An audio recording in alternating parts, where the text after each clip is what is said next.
I had another show planned for October, and once I saw how important it would be to do something more, I came up with the idea for this work of the Vote Obama, which is off of the original Vote McGovern, which Andy Warhol did in 1972. So I went to my friend John Kaleo, and John spent many, many hours going through a lot of portraits of George Bush, and he pieced together this, which is not really a photo, it's really a composite photo.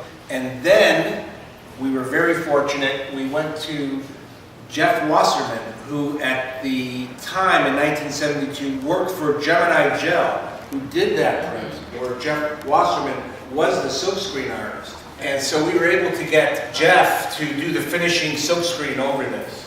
So this was touched by the same hand that made that. Right. And I believe if Andy was around, he would have been very happy.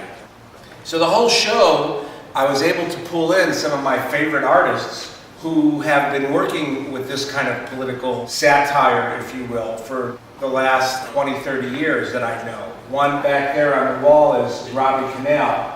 And I did the show for Robbie back in 1986 or 87, his very first show, when he did the Men with No Lips and Women with Teeth poster, which was postered all over LA. But he's somebody that really is a hero of Los Angeles and really a hero of the political scene back in the 80s. Whereas today, you've got our own hero who lives in Los Angeles, who is Shepard Fairey, who came up with this idea for the poster right at the beginning, probably a year ago.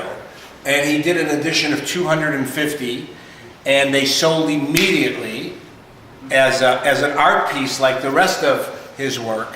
And then he took all the profits, he told me the other night, he took all of his profits that he made and he put it into printing an unlimited number of posters. And we're selling them for $30, and all of the money goes to the Obama victory campaign. You show a lot of political artists, not solely, but you do show a lot of artists that do work with politics, I love urban art, and I love art with content, and strong content. And I was very happy early on. I showed Daniel Martinez, and Daniel J. Martinez, and we have quite a bit of his pieces represented. Right. He was at the Whitney in 1993, and he had little tags that they passed out, the museum tags. And the tags, if you read them together, they say, "I can't imagine ever wanting to be white."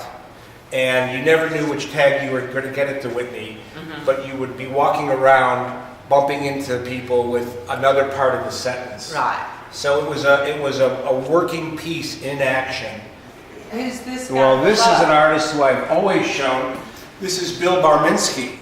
In September of 2001, our opening show was the gas mask show. And in the middle of the room, we had a bunch of television sets, and they were tuned to soap operas.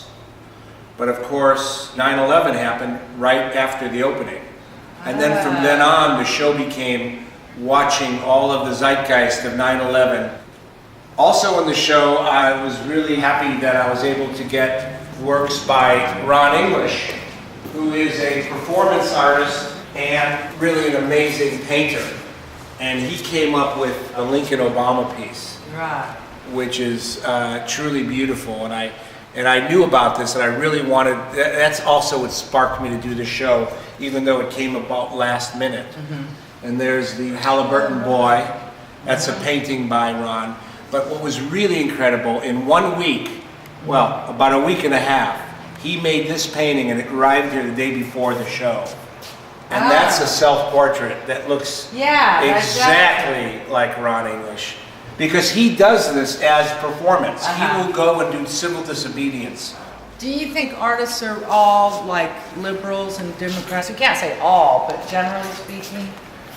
I think people who actually go through a thought process would have to think that there's something wrong with the people that are in power now, the Dick Cheneys and the George Bushes. And they would have to think that there's something really corrupt and the wrong direction for America to be going. So I believe that most artists and most people who have the time to care about art and have the time to look at things other than the xenophobic aspects of life would be open enough to realize that things are not right and we must have change. So, I mean, these are just basic things. It's not brain surgery. And for me, though, I have offended a lot of people by doing the show. I've had two collectors basically almost say they'll never buy from me again because of this. So, I mean, the fact that I grew up in the 60s and 70s and was really part of that, and now you see it all over again. There should be more shows like this. There should be more art like this. Just something that we just can't avoid talking about is the current economy crisis that we're about to enter, a depression or whatever. And I was wondering if you feel like the art world's going to crumble also. At times like this, when everything looks so bleak and dark, as long as you're still alive and as long as you're still thinking, something new will pop up. And though a lot of people are suffering, that's the really sad aspect of this. As far as the art world goes, I think you're going to see a renaissance of creativity and good art. And I think people that support the art world will continue. And I don't think it's going to die. I've been through it now because I've been a dealer in LA for 30 years. I've seen it all come and go. And you know what? You just keep doing what you're doing. You keep writing, you keep publishing. Artists keep making art, and we'll go through an up and down slide. Right. But you've got to remember that even though we're feeling the pain of what is happening, there are very wealthy people on the top, billionaires, a lot of them, who are protecting themselves, who can still play and dabble. And these people want to be the movers and shakers, and they're able to play with that market. It'll be interesting to see what happens in the next few months. It'll be interesting to see the next series of auctions that are coming up, and if prices hold. I mean, nobody thought that the art market would hold up as well as it has so far. The reality is that there'll be new artists who will be just as interesting, because there's always new, fresh blood.